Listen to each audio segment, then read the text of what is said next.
WesWes show. Welcome back, folks, to another episode of the 1 through 5 Footy Show, proudly part of the WesWes Network.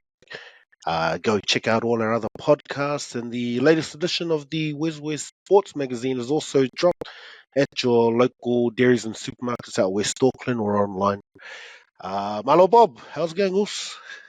How's it, bro? It's going really good. It's awesome to be back on another episode. I was expecting Simon to be on this week's potty, but looks to me like he's avoiding talking about last week's game with the Broncos. But that's because I think the Broncos on tonight with Melbourne, so maybe he's expecting a miracle to happen. Waiting for the hope in that game. Thank you, Us, for jumping on. I know the boys are a bit busy. But yeah, jumping straight into the penultimate round that was. And man, what a round it was. The script writers have been hard at work because some of those results make for a very interesting final round next week. But before we get to that round wrap, let's go straight to your All Eyes Player of the Weekend. Who'd you have there? Yeah, sweet, bro. For me, all eyes for the round that was Dallin Watini-Selesniak, DWC for me. Got a hat-trick in Shaun Johnson's last game, so, you know, that last try that he scored to bring up his hat-trick also was the try that took the Warriors into the lead. And it was fitting to send Shaun Johnson out a winner and all the other boys that were leaving as well. So all eyes on me for the week that was DWZ. Oh, nice, bro. That's a big call. Yeah, I actually thought everyone would automatically pick SJ.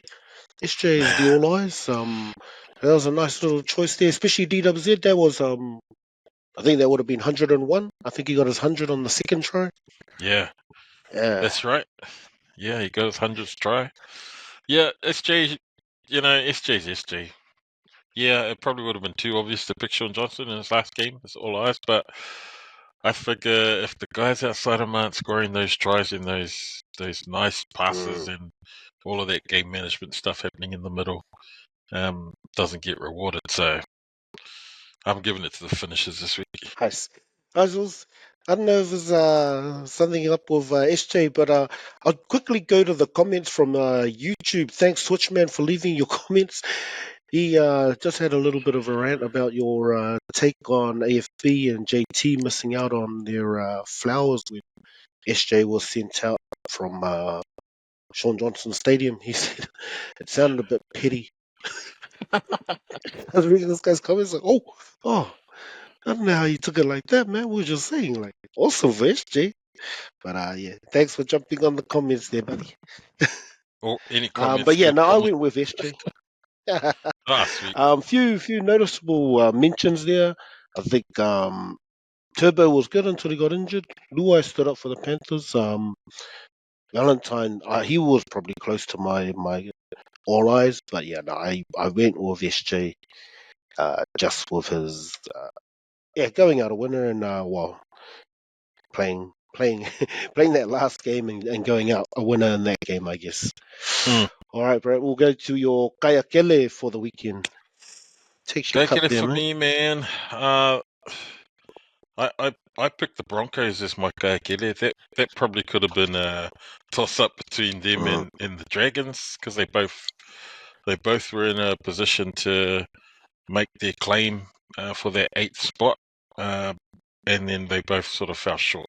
Broncos more so than the Dragons, so that's why the Broncos get it for me because they got outmaneuvered, man, outplayed, out enthused, out everything by the Dolphins in that game.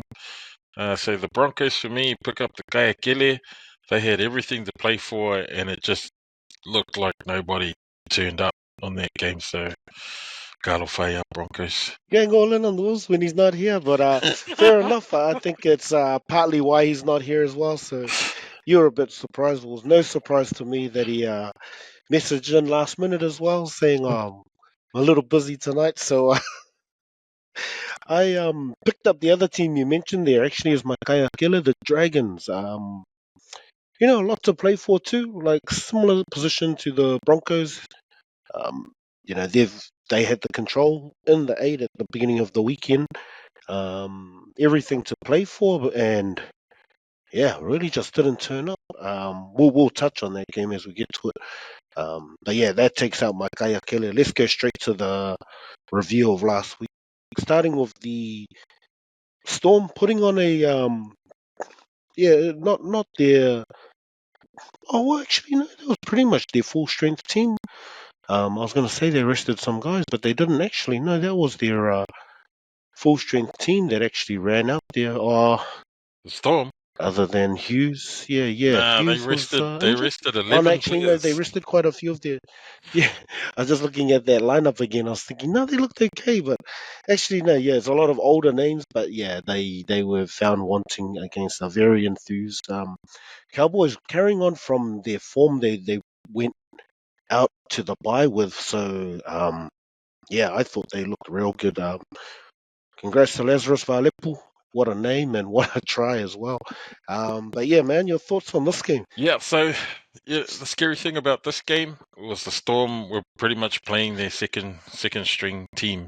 And even though they're second string, like a lot of these players have accumulated quite a bit of NRL experience. Like their centers, Marion Seve, Young Tun Bear, those guys. I don't think they featured much, to be honest, in the game.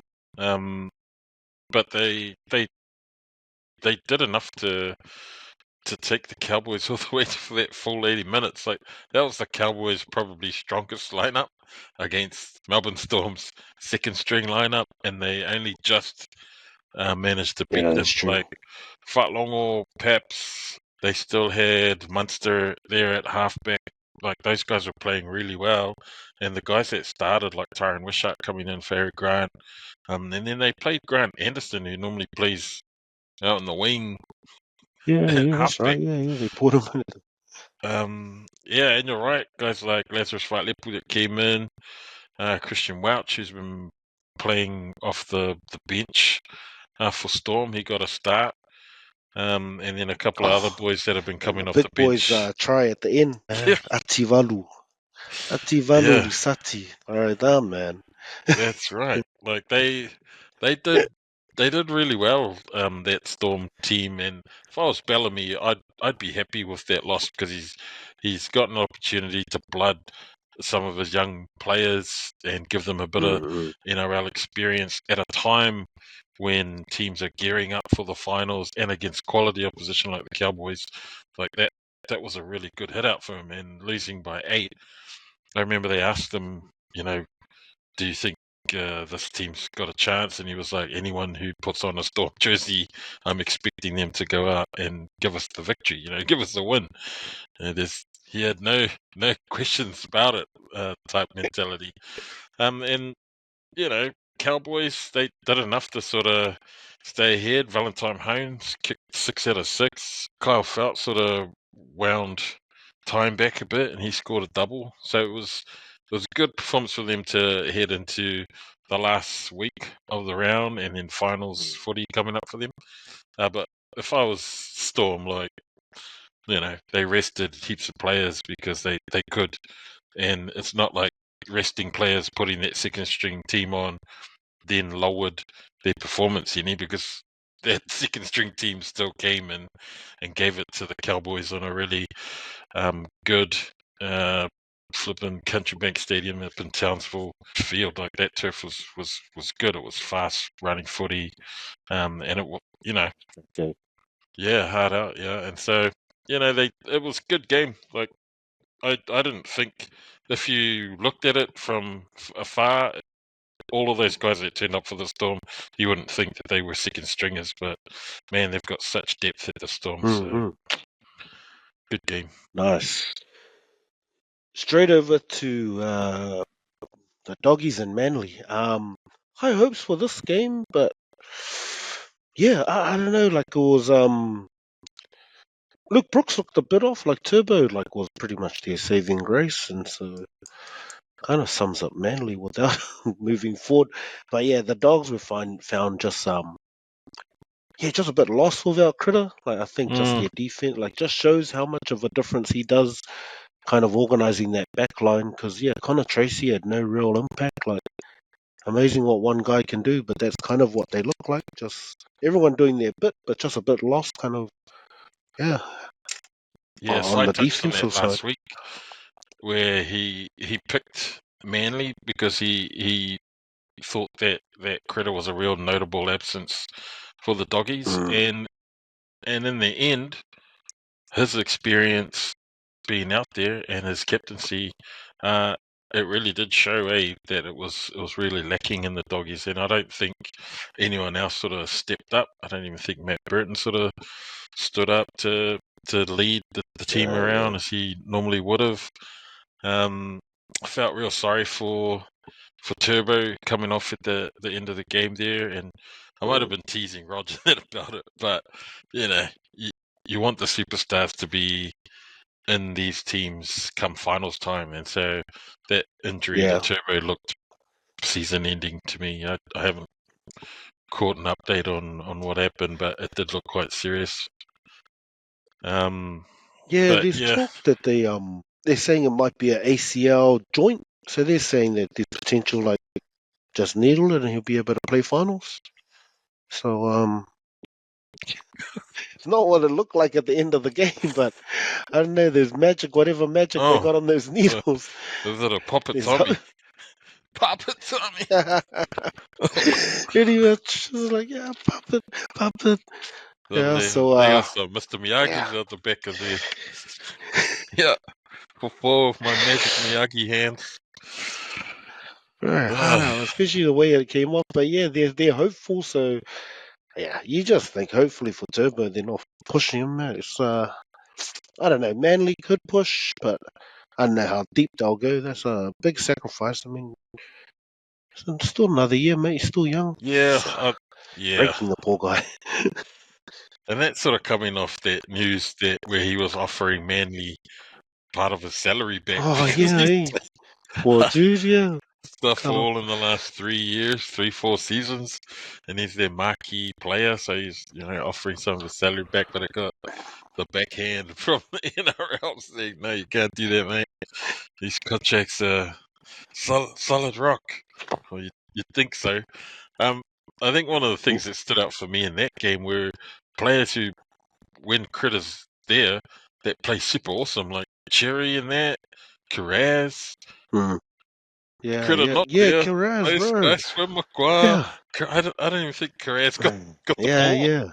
He didn't even touch the ball once in Yeah. that whole first That was half. back to Carraz of 2023 again.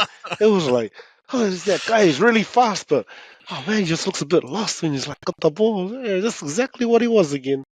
Yeah. Run it, bro. Oh, that guy usually tells me where to run to. He's not here. Yeah, the doggies looked like the doggies looked at the start of the season in last week's game. Because at the start of the season, they were still trying to sort themselves out and see what Critter would bring. But yeah, Mm. it was probably a game that got away from them. But I don't think either team really minded who. Or although, no, wait a minute. What's the ladder looking like? Oh, the doggies were probably So playing for a yeah, I top four think that spot. was to yeah, yeah. I think that's why this weekend there's still some movements that happen Yeah, um with some of those games, make changes. Yeah. people still trying to get those home Yeah, semi-finals. doggies. Yeah, so doggies and Cowboys. All right, let's move over to the Panthers Rabbitohs game. We all went Panthers with this, kind of straightforward. Yeah, and that's how it looked at first. I mean, the way they started this game with Lincoln Fisher Harris scoring and setting up a try. These guys just backyard footy just got fouled. I was like, oh, these guys. But yeah, no, I think Rabbits threw a few shots and then they kind of steadied the ship and then just played proper footy and yeah, just too good for the Rabbits in the end. Yeah, I don't know six. how Caleb alright watching this and throw things around No, the not house. really. He probably was expecting them to go out like they did. I mean, 6 tries to 2. Mm. And then the 2 tries that young Tyrone Munro scored. Good on him because Yeah, good on him. he just Mm. lost his mother and his uncle that week. Mm. So yeah, he was quite emotionally charged, and I think all of the Souths team were probably emotional for him about it. Like you saw them all rush up and sort of give him all these big, massive hugs and stuff when he scored both of his tries. And to be honest, I think that was probably all the Rabbitohs had to throw at the Panthers. I think they just didn't have it on the field at all. Like they were doing the same sort of silly things that they've been doing all season, really, like giving away penalties, stink ball handling, stupid forward passes from dummy half, like all of that sort of stuff. You know, and I think I mentioned this before, but it's a really sad way to see the end for some of these Souths players like Cookie and that coming towards the end of his time at Souths. You know, they're just going off some terrible losses to finish the season off with and to farewell some of these. You reckon they'll keep South servants? Cody Walker? Is Cody Walker part of the plan going forward, or did they bring some English kid they were talking about? He's a half as well, I think. Well, to be honest, I think Cody Walker is a liability when Latrell's not there. You know, like he seems to find another gear. You know, and he sort of found it working playing with old Tyrone Munro there, like the Indigenous boys. But it's real funny because it's like they feed off each other, and then when they're not playing with each other, they don't have that same sort of drive or intensity that they have when they are playing together. I don't know. I don't think Cody Walker is the option going forward. I think Jack Whiten definitely is. He's found himself a real home at 6 there, even though I'm pretty sure he didn't come over from the Raiders to play 5/8. He was probably happy to just be out in the centres. But it's like, suddenly now you want me to take more control. Like, Whiten looked to be one of the few players that was really trying his guts out.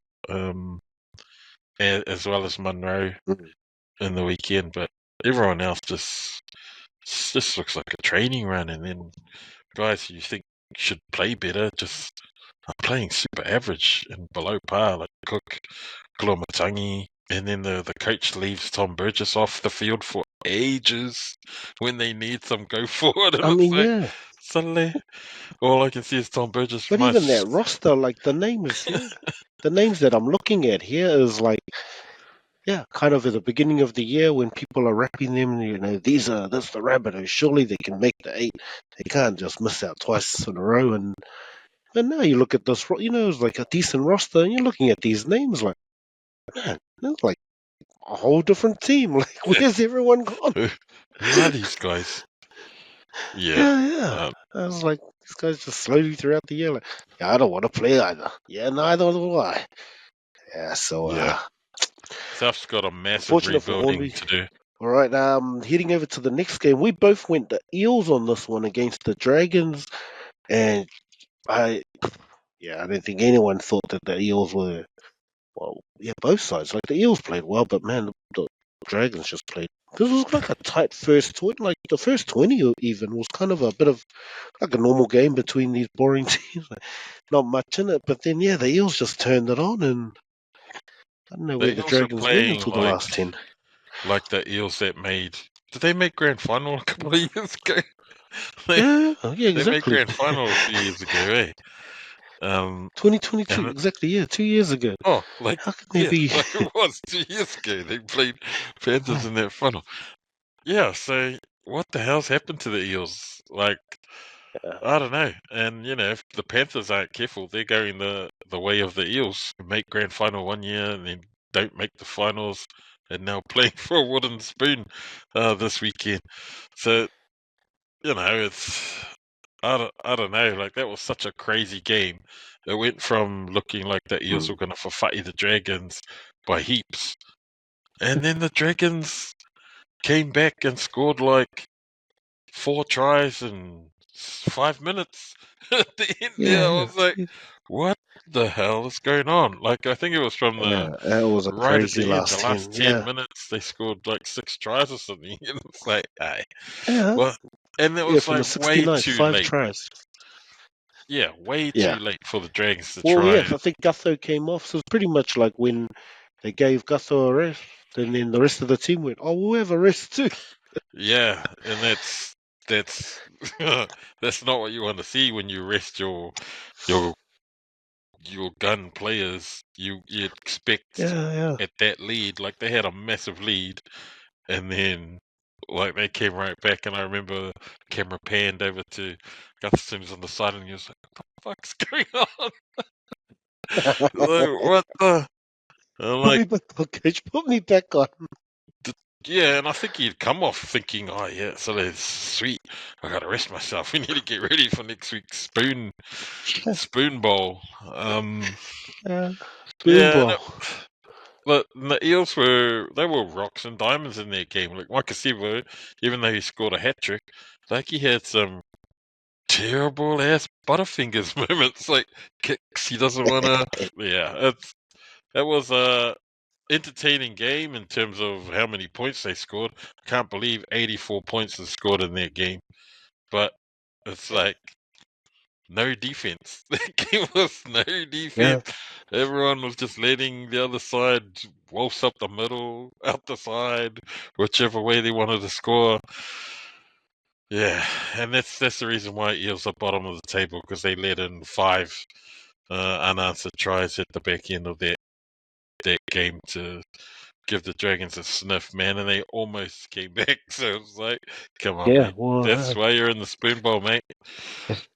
But also Kaea, pretty really Kaea much. from the Dragons, who, like I said, were like the Broncos. They were playing for a top 8 spot, and they just didn't bring it. And you could see the pressure on them in that first half, where the first half scores 26-6, and then they scored 34 points in that second half. So come on, mate, you should have done that in the first half. So they'll be disappointed to end the season like Yeah. that. Speaking of disappointment, we both picked the Finns against the Broncos in this next one. And yeah, they were highly disappointing. But yeah, I guess that's the thing. It's a home game for the Finns, and they turned up like it was their home game. Like just as much as the Broncos were poor. Man, all those ex Broncos stood up. Man, Herbie was playing out of his skin. It was good to see TPJ having a good game. Even Max Plath, like he just stood up. So yeah, that was even though Sako his first try, I was like, shame. I think that's what all those guys are playing like, shame. Well, this was the game that they needed to respond to that game last year where Tony Staggs was like, Yeah, "Ow, it was our effing." house. And I was like, "Oh, here we go." So it was a real grudge match, and you knew all of these boys were Mm, aiming up for this particular game because they knew that yeah, the outcome of this game would determine who would stay in the 8 and who would have a really tough yeah. road trying to come back in this last round. And man, Wayne Bennett, like just sitting there grinning in the box. I was like, Saleh, this guy's got one over on Kivy. Doesn't matter the game Well, that you that's the beat thing. us That's why, earlier in the yeah, year. I think that's why I thought it would be just a personal thing that, as much as they're all coaches playing other teams, the weekend before, it was personal because it was Bellamy, and Mm, Bellamy's had the rub of the wood on him for a long time, and so I think the following week coming up against Kevy, I think he took it personal again. Like, no way am I losing to this guy. yeah. I'll lose to Bellamy, but ain't no way I'm losing to this guy. Yeah, and I mean it was a massive crowd. They had over 50,000 people there at Suncorp, and the stuff I said on the show last week to Sai just to get under his skin and talk about how the mental game and the pressure will be too much and blah blah blah, just to try and piss him off. But to actually see it happen and to see the Broncos Mm. just capitulate the way that they did, like, so if that wasn't a bend over and it was like bend over, here Finns, here. I was like, And Saleh. yeah, The and Broncos were interesting to see, disappointing. especially with both Payne, both Payne and Carrigan, both got owned in that. And TPJ came out. You hear his comment? Like he was No, quite both were like quite angry about. I don't know if he was angry, but yeah, he was just like saying like, these guys we're juniors and they expected us to lead that team, be the forward pack. And he was like, I'm so happy here that I get to be around great leaders like Jesse. And he's just saying, like, I just get to do my job as a forward and learn. I was Mm. like, oh, this guy. But yeah, that's pretty much like what showed out there. Like, Payne trying to do it, but that's what Payne's been doing since he got there. Like, man, I'm the new guy. Why am I all of a sudden, yeah, you're the enforcer, you're the leader of the pack? Like, oh, okay. Yeah, I think that just kind of showed too. Like, Payne can do you like a lot, but not by himself and not with a team that's very focused on, oh, yeah, we know where your main guy is. Yeah, and they just broke down their forward pack. Yeah, and that's just clever coaching.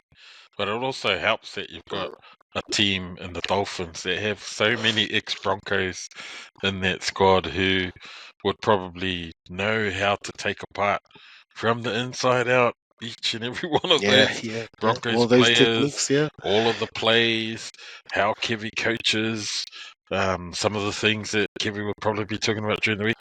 Like, these are things that all of these guys would probably know. And look at how they perform. Like, yeah, you're right. Isako scored, Hammer scored a double, Herbie scored a double, Jake Averillo scored a double. And I mean, they dismantled the Broncos, and it just didn't look like at any point in that game the Broncos forward pack were going to stand up to these old Koi Ingers plus TPJ. It's like, come on, man. Zavita is only one young forward, and Max Plath and some of the other young fellas, but they built around like Kofusi, flipping Bromwich. It's like, these guys aren't young bucks. Yeah, yeah, well, that's the thing. Yeah, yeah. They're old dudes coming to the end of their, but they're old dudes that have been playing in some very successful Melbourne Storm systems. So it's Yeah, like, man, they might age, but they still understand what it takes to do championship things in championship games. So yeah. Well, that's the difference there. Yeah. yeah, and it showed. Um. Like, the Broncos were just outclassed. All right. Over to an awesome game over at Shark Park. The Warriors taking on the Sharks at PointsBet Stadium, coming out victors. 30-28. Man, at halftime, I didn't see this. I was watching this with Gina at home, and we're like, yeah, and then like, oh yeah, yeah, oh man, um, it is, it was really cool, man. But man, that second half, yeah, when they started to put it on, I was like, no way, surely this can't. But yeah, it was, yeah, such a good second half from the boys, but yeah, just I guess questions again around Nico, like probably more focused on the Warriors and just what they were doing, but yeah, I just don't know where that guy went. Just MIA, like in the beginning, coming back from injury, I was like, oh man, he's back, and then that second half, he just didn't come back from the sheds or something. Yeah, it's like the Sharks switched off in that second half. But to be honest, whereas the week before the bunker was really shit with some of their calls against the Warriors, this week, Yeah, for some reason, the bunker was like kissing the Warriors' ass, and all the calls that would get no, referred up they're there. I doing was like, those. Oh man, no, it doesn't matter. yeah, exactly. I was thinking, what is going on? Some of these things that are going upstairs that you'd think, oh shit, they're probably gonna no try this one. Try. Oh, they're probably gonna overturn this. No, they get to keep their challenge, but Oh man, man, all of those calls, I was like, oh.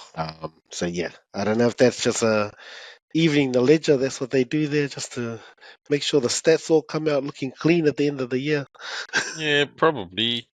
I don't know. It was to finish the way we did and to get the victory. I was happy for the boys, for the Warriors to finish on a high, for the boys that are leaving, for Shaun Johnson's last game, for Mm. Adam and for Jazz.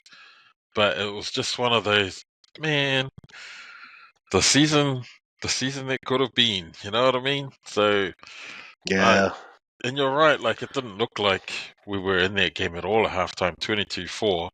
Then it was funny when they interviewed Shaun at the end of the game, and he was like, boys, we've been here before. You know, they were probably referencing that round 5 game last year where they came back and beat the Sharks, and I think was it Golden Point, and Oh, was they that beat them. Sharks that time? Yeah, Yeah. round 5 Yeah. they came similar to this game, Mm. but obviously at a different That's right. And point they of the just ran it season. all the way back. Yeah. Yeah, man, and they ran it all the way back and they won that game, and that was probably one of the best Warriors victories that I've seen from comeback from behind. Um, that one on the weekend, it was good for Shaun Johnson to finish on the win and for the Warriors to finish on a high. Mm.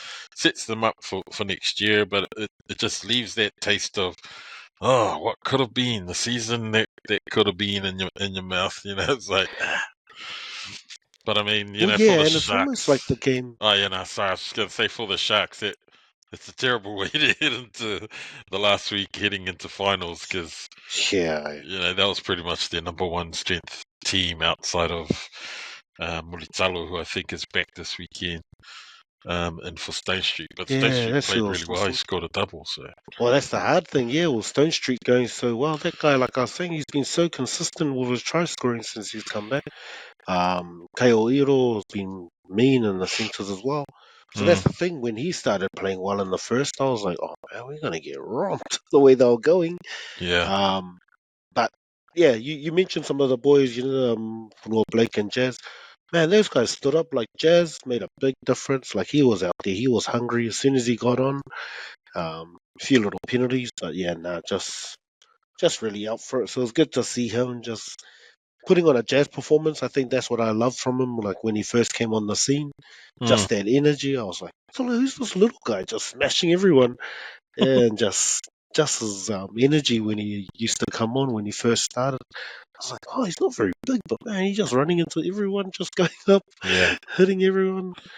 But yeah, those guys, yeah, really set the platform, bringing it back out. And yeah, like you're saying, like a good way for him to go out. Disappointing for the Wires, but I think knowing with the other guys that are there, that it's not lost without SJ. Like I think you look at a lot of teams where they go, oh, no critter, doggies are rubbish, or no turbo. mm, Whereas we'll be all right with no SJ. I think that was the kind of game that kind of just that atmosphere like that I thought they would have brought in that last home game. Because it wasn't until they actually started playing eyes up, like SJ running the ball, like that's what made the difference. Like their kick game, like every other game in the season. That's the thing. yeah, And so to finish like that, like, well, that's what you had to do all year, man. Just sometimes you need a kick, but sometimes you need to just see that three on, yeah, and go, not just, yeah, I saw that and I just scanned and then I caught it. It's like, why you want to talk like you caught that, but you could have been calling that all year. You could be talking at the end of every game like that, like, yeah, I just saw it and heads up and I made the call. yeah. Nah, I And, just stuck to the structure and kick for the corner. and that Shaun Johnson performance was the 2023 Shaun Johnson. Like that's how he played for the majority of the games last year, which is why the Warriors were Mm, so good last year, and they finished fourth yeah, because he because he came, threatened the run and yeah, then man, kicked. and he varied it up. And the difference between Sean Yeah, this year and compared to last year is that he was playing just happy and he was enjoying his footy last year. But then all of a yeah, sudden we were super successful last year, and then the pressure sort of builds in his head, and he's like, "Shit, yeah. Or he I just went gotta into a do, mission like, yeah, we've got to yeah." do this thing. Yeah, And I was like, nah, man, you just needed to enjoy your football like you were doing last year. We were mm, winning because you were playing happy. You were in this really good yeah. space You're with not your overthinking, family. trying to win the Nah, game for man, us. Yeah, that's exactly right. yeah. So bittersweet ending to the SJ and the Warriors season. But they go out. That's the end of them. They got the bye this week. So we'll probably see the boys down at the Huapai Tavern on Monday afternoon. Or on Mad Monday. I think they started in All Australia right. last weekend. Yeah, probably straight into it. See who's still walking around. Let's jump over to the Knights and the Titans. This game was for the Titans were already out, but it was for a chance for the Knights to stay in the running, and they have done that with 36-14 over the Titans. I missed this one. Did you catch any of this game? Nah, I only caught the highlights of this one. But I mean, Yeah, I had like, Fletcher.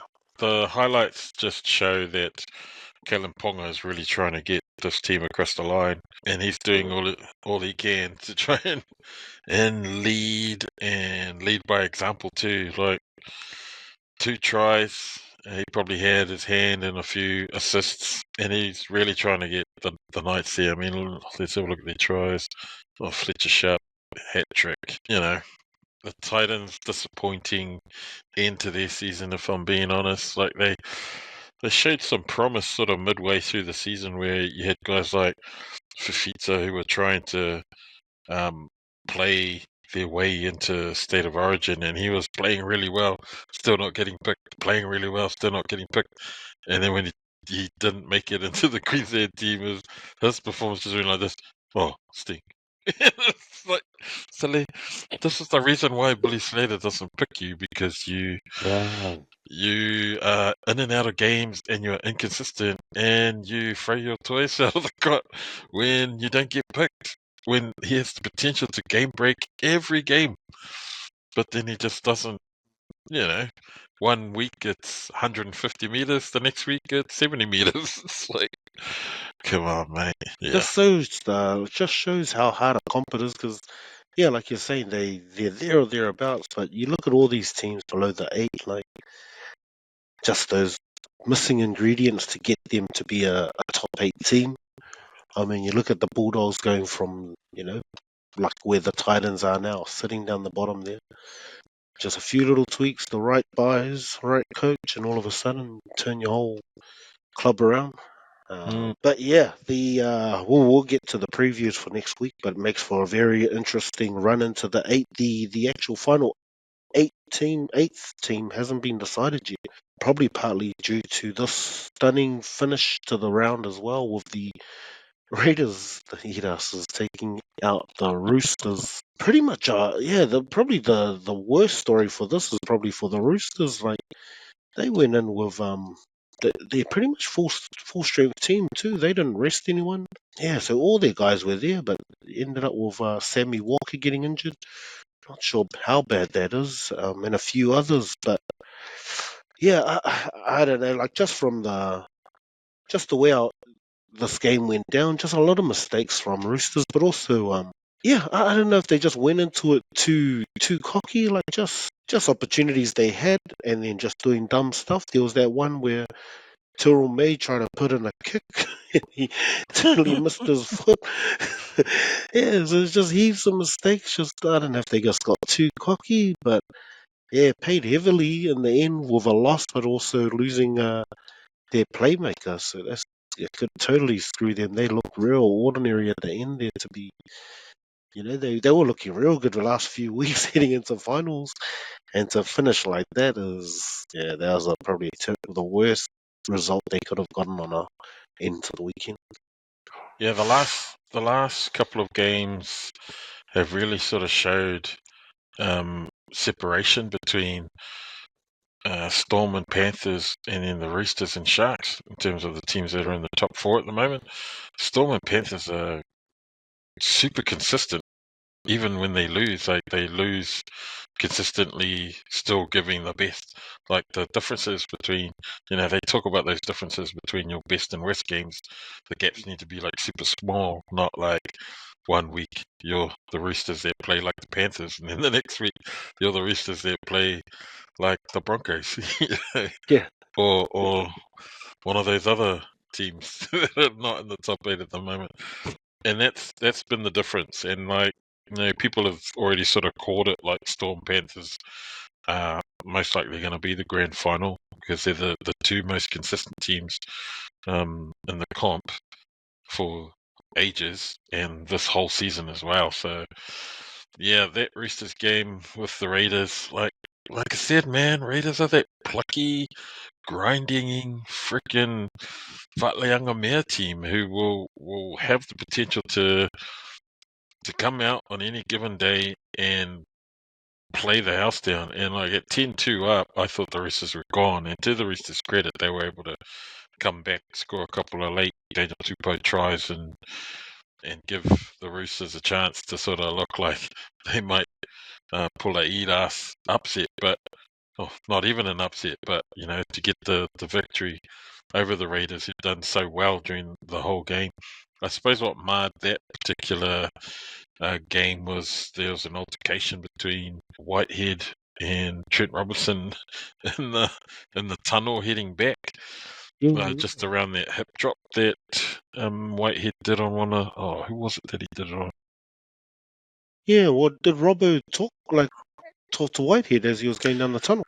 Yeah, he came and he sort of grabbed him and was giving it to Ho. Whitehead, and oh no, Roger, sorry, running in on the players. Sorry, Whitehead, I think, was going to apologise, and then Robbo gave it to him and said, no, no. And then afterwards, at the press conference, they asked Robinson about the altercation, and he was like, I think he's a good player, but I just think he's got that. There's just too many of those sorts of incidents happening in his game and throughout his career where he's talking about hip drops and things like that. It's like, oh, come on, man. Yeah, so having a dig at him when he's not there, eh? I think so. So I was like, these guys, and it keeps the Raiders alive. But like I said last week, it's that point stuff. So yes, you want to win your game this week in the last round, but also, man, if the Dolphins win, that's it. There's no coming back. Pretty much. They are the top 8 because they're the only ones who have a positive. They have a positive points differential going in. Yeah, like everyone else is in the negative. And to be honest, Dragons and Raiders are at negative 124 and 129. It's like they got no chance, man. And the Broncos, no chance. Pretty much. All right, we'll go quickly. Shout out to winner of our Kalava Cup, Fiatini. Mike, good work, mate. Consistent throughout the year. Unfortunate to Cam Sua, he was pretty much leading the comp the whole way, and then just had a few off players, and unfortunately took our second place. So congrats, boys! Another season done. Well done. Thank you for those that made their payments. Is Cam that meme sprinter that celebrates like this and say, someone run past him? This thing is early celebrations got the nitro done to him. Too early, son. So congrats, Kingy. Nice horse. Yeah, man. Like we were saying earlier, the NRL WWE script writers have been working overtime, and this last round, man, still has a few twists and turns to go. Probably except for the game tonight. The game tonight's probably the only one that's just let's have a laugh at the Broncos get whawhai by the Storm's last training run before the finals. Storm rested everyone last week and they're like, nah. Let's go hard and lead into the finals with a really good opposing running session to finish our season.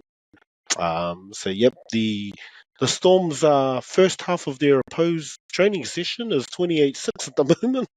Well, still a half to run on that opposed training session. How do you think that's going to end, Us? You see the score changing anytime soon? Yeah, I think there's still an opportunity for Warbrick, if he's still out there, to score a hat trick.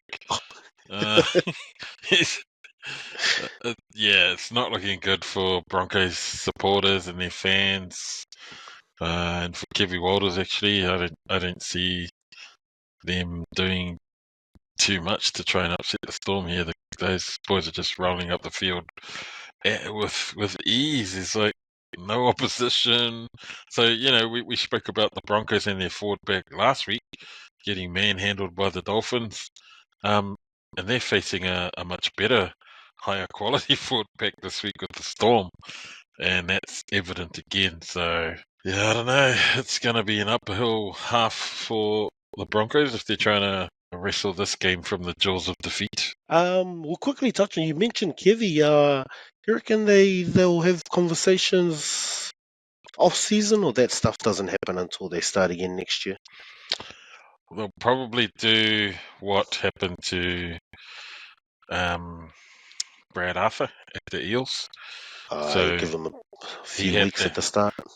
that horrible run last year where they didn't make finals, and then this season he starts again. And if the Broncos don't change their direction and how they've been playing at the start of next year, and if they start to string together a few losses, I think that'll probably be the end of Kevy. But the problem with that is there's a whole lot of old boys Broncos that really back Kevy, and they have a really strong say around the club.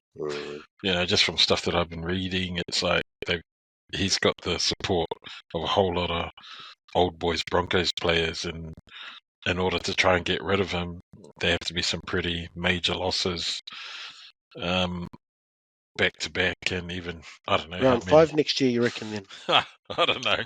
That might be too early to call, to be honest. But if they don't correct this sinking ship vibe that the Broncos are in, because I just read just before we came on the potty some stuff around bloody Reece Walsh's contract, because he hasn't even signed Oh, yet. he's coming back.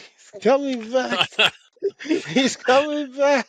I was reading that he had sort of held off from putting pen to paper at the start of the year because he had such a kick-ass season last year. He thought, Yeah. I'm just going to wait to Could see get if a. get more money out of the Broncos. So he hasn't signed anything, but this year he's had a really Kaea year after last year. He hasn't been able to Find that replicate same last form year's as last year, form. yeah. His form in Origin hasn't been the same either because got his ass knocked out in the first game and then just was never right. So there's all sorts of things that are hanging in the balance at the Broncos. Will they have enough money to keep Reece Walsh at the club, especially if he's looking for an upgrade? And it's shit like that. When you read, it's like, oh, see, he's got the wrong sort of Wheels are mentality, man. falling off. Because And I guess that's the stuff that happens though. Performances on field, you start hearing all the murmurs. hard out. And that's coming off the back of like a year or so ago when Salmon Cobbo was the man, and they were trying to sign him up for a deal, and he probably signed. And I read somewhere that he signed for less money that he was being offered elsewhere. So he signed a contract for about 150 grand a year, but he was being offered more money and a longer term at other clubs. But he was a real Broncos boy, and he wanted to stay at the club. And this is all before Reece Walsh come on board, and so now this Reece Walsh drama happens, and he plays one good year, and then expects to have like the kitchen sink and everything thrown into his contract. So it's like, oh, come on, mate. Why are you really here, mate? Oh, more to happen at the Broncos. All right. Moving on to Friday night. Spoon Bowl it is, man. We have come down to a sold out Campbelltown Stadium for the Tigers versus the Eels, and the Tigers looking to avoid a third straight wooden spoon. How are you seeing this? You see the Tigers having enough in them to get off the bottom? You know what? I think they do. Just in the last couple of performances, they've been playing all right, and it's like I said last week, it's scary to see a team like the freaking Tigers and then like the Eels playing really well, because it balances out the whole NRL sort of teams in the NRL. If you have those kind of teams putting in those kind of performances, and then if you make them perform like that consistently, the competition is going to be crazy even next year, especially with the player movements that are happening next year and the players that are going to the Over to the Tigers. Tigers. Yeah. They are Just game picked up changers. Royce Walsh, Royce Oh, yes, Hunt, yes. Hunt Royce from Hunt the from... Sharks. Yeah, man. So, they're making moves, Tigers, and it's really cool to see guys like Uppy stand up and sort of say, hey, man, I didn't just come to collect a paycheck. I've come to play really, really well and to pick the Tigers up. And it's cool to see guys like Lockie Galvin sort of commit to the Tigers and say that he wants to, I want to be part of this sort of rebuilding of the Tigers back to where where they need to be. I suppose the only downside for the Tigers, so looking past this game, is looking at some of the news that sort of came out of the Tigers camp over the last week and a half, is that Balmain are wanting to split from the West Tigers Yeah. There was franchise. the board member, these Yeah. two throwing accusations at each other. So It's like pretty full on words too. He's like saying it's the most dishonest person I've ever dealt with. Like, oh shucks. yeah, so there's that sort of shit that's fitting to sort of, derail the Yeah. West Tigers as a franchise. So I don't know what that means if those guys come and decide to split, because I don't know which team stays, whether it's Western Suburbs or whether it's Balmain Tigers, because I remember when the Northern Eagles were part of the NRL a few seasons ago, and then they split, and it was Norths that dropped out and Manly stayed. And so, yeah, but from that whole time when clubs were amalgamating, West Tigers and St George Illawarra, I think the only two that are left that are surviving. But for this week's game, I just feel like the Tigers are going to be able to get one over the Eels. I know the Eels are coming off the back of 80 freaking something points game, Yeah. but it's interesting because they seem to have players that cancel each other out across the field, and to be honest, I think it'll be won and lost in the halves for these guys. And young Dylan Brown and Dejan Arce need to be the ones to guide that team around if they're wanting to avoid being wooden spoon. But I think Uppy, he was he there 2 years ago or just last year? Last year. Yeah, just last year. So it was the second year. Okay, so this will be his second wooden spoon if they get it Yeah, again. And I'm pretty sure him as the captain, he doesn't want to be the captain of the exactly. team that gets 2 spoons in a row. And there are players that will be coming next year that are going to really help the West Tigers. But for this weekend's game, I'm picking the Tigers because I'm pretty sure those guys don't want to be 3 years in a row wooden spoons. That's the record, man. And to be honest, if that does happen, then it's a pretty sad fall from grace for the Eels, who only 2 years ago were part of the big show, the grand Yeah, final. true. Yeah, exactly.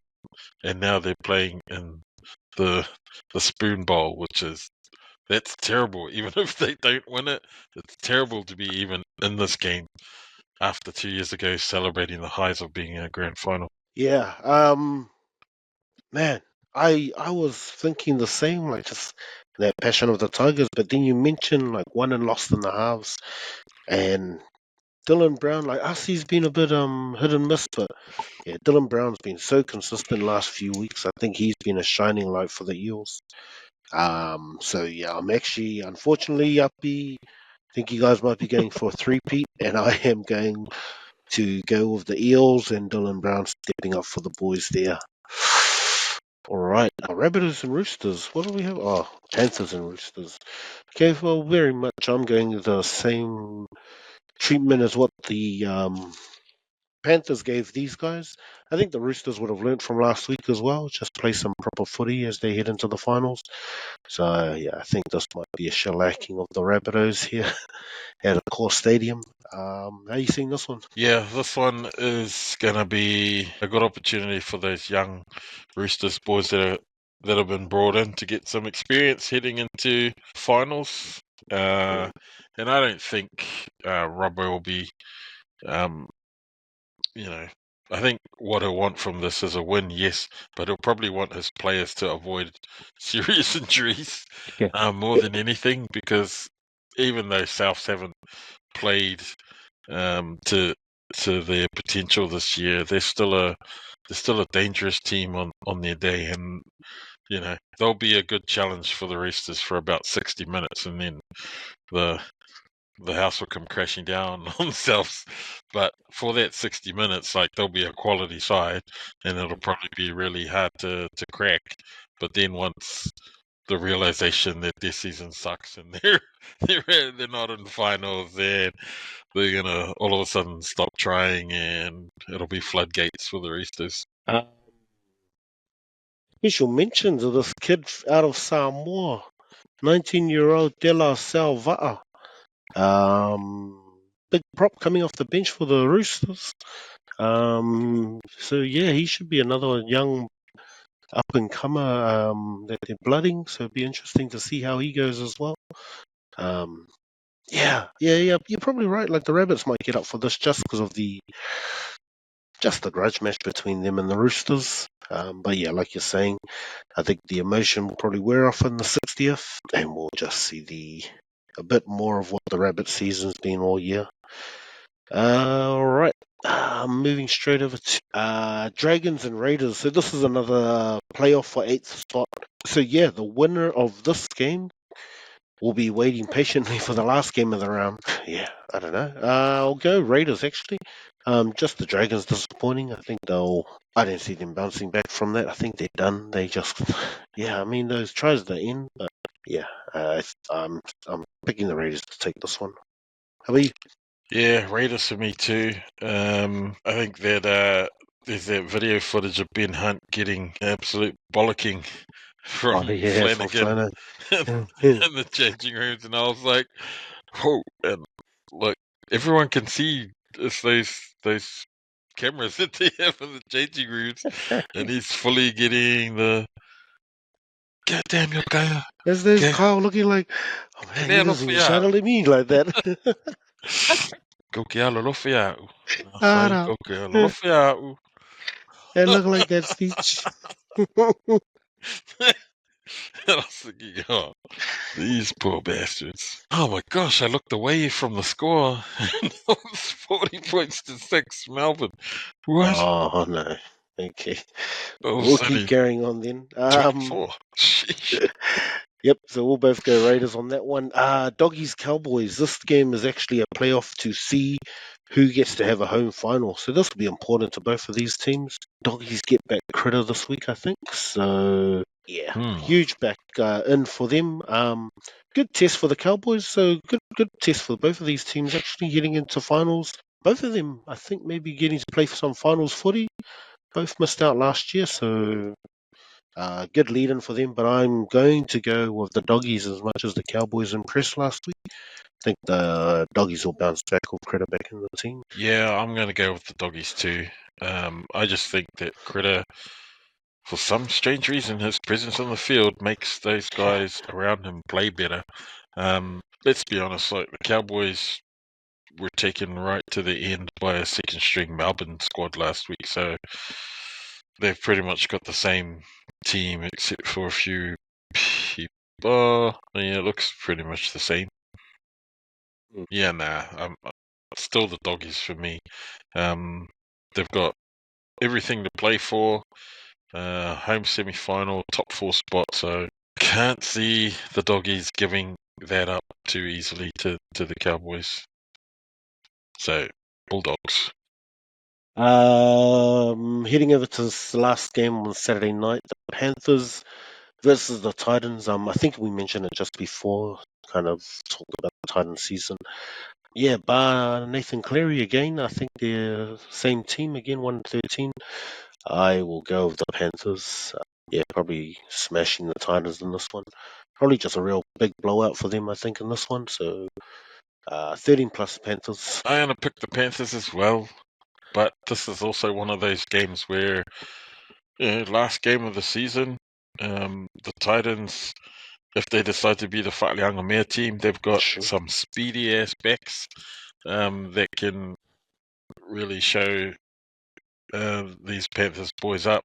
Are they going to be the team that becomes Whareanga this weekend and is against the grain, so to speak? Potentially, it could be one of those games. I mean, the Panthers have one or two of those games in them a season. So it could be, but I don't know. Like, I just think that Ivan Cleary's going to have this team on lock heading into the finals, and it's going to be no surprises, mate. I don't want you to do any fancy schmancy things. I want you to stick to your processes, and like if these guys do become whaleanga just engage with them. Just adapt and destroy. Just grind pretty much. Yes, I think it'll be more of a Panthers usual game. So so you're tipping the Titans to Whaleanga. Nah, man, I'm picking the Panthers for that game. Okay, just all right. Moving over to the what do we got here? Manly Sharks, another game which will determine another home final.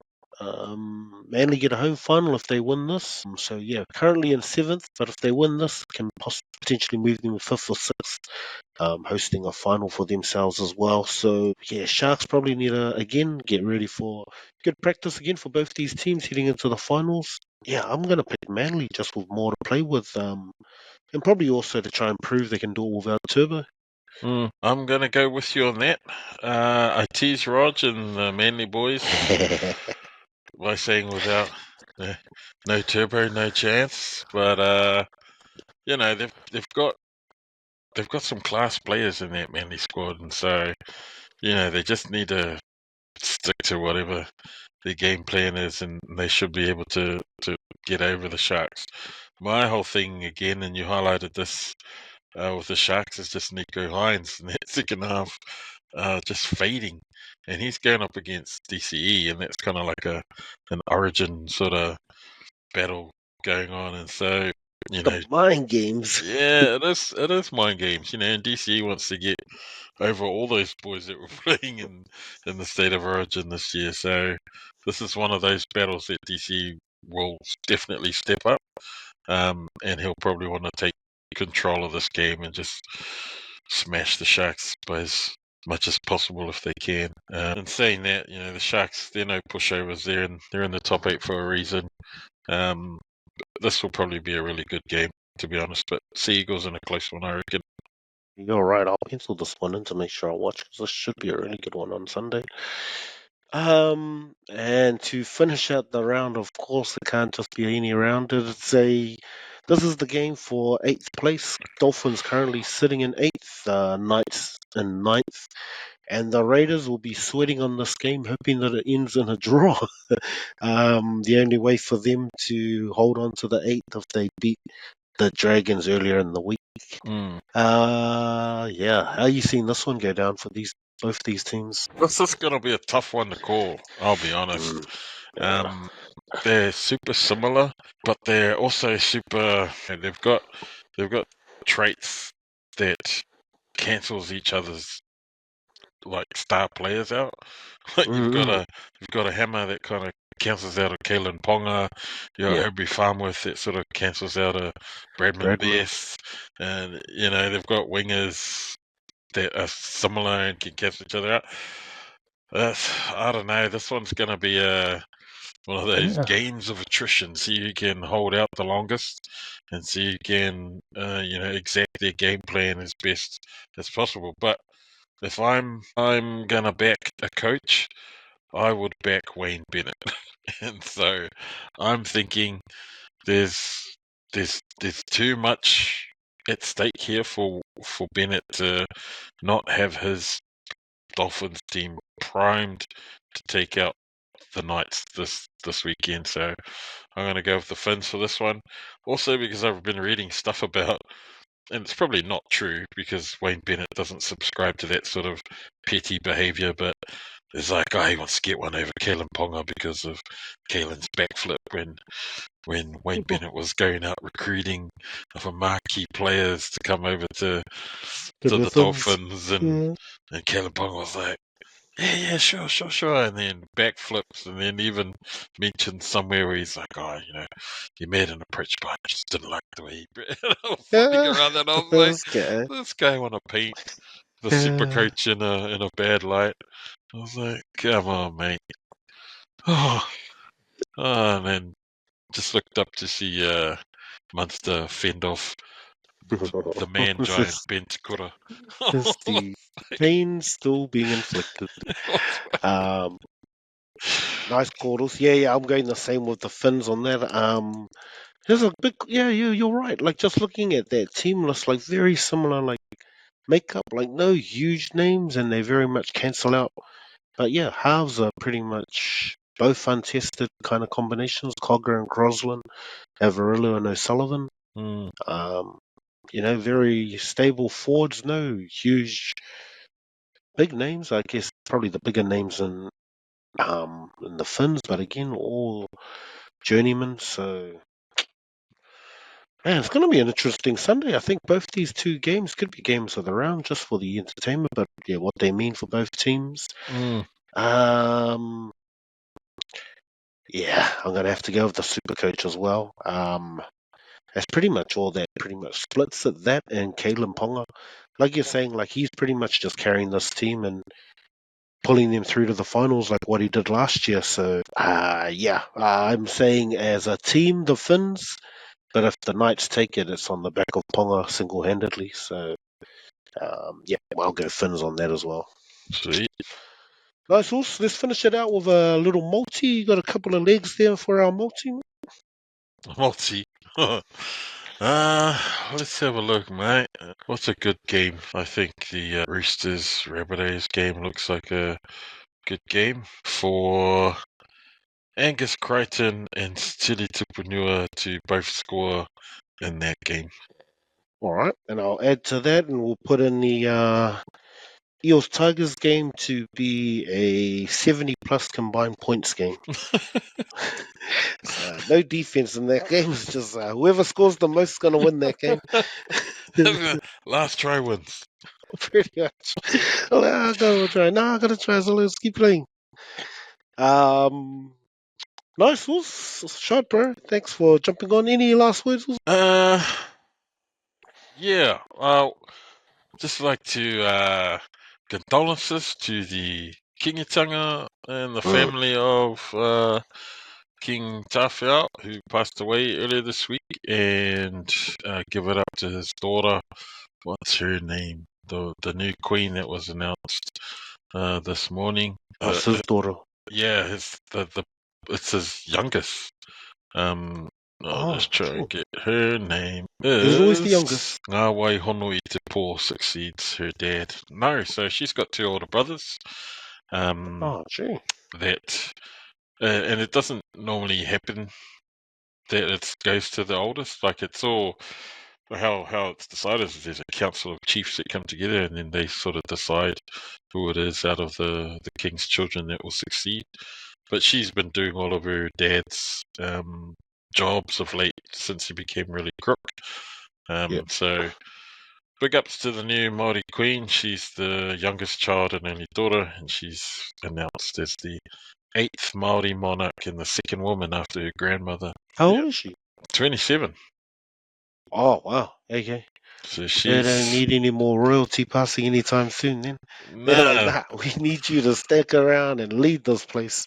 Yeah, Oh, so awesome. her That's nan a big passed away back in change. 2006, and so her Yep. old man was only the king for about 18 years. But she's so young that she'll probably, God willing, and Yeah. nothing else happening, should be the monarch for Could the be next some 50 name years. changes. Yeah, exactly.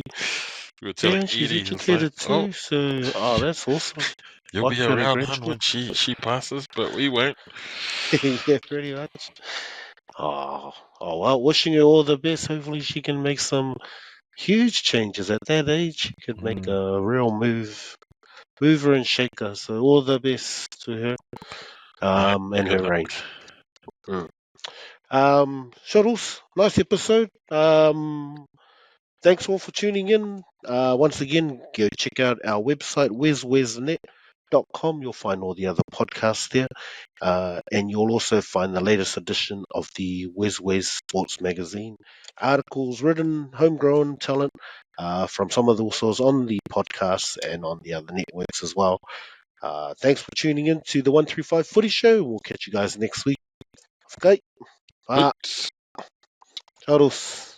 Cheerio.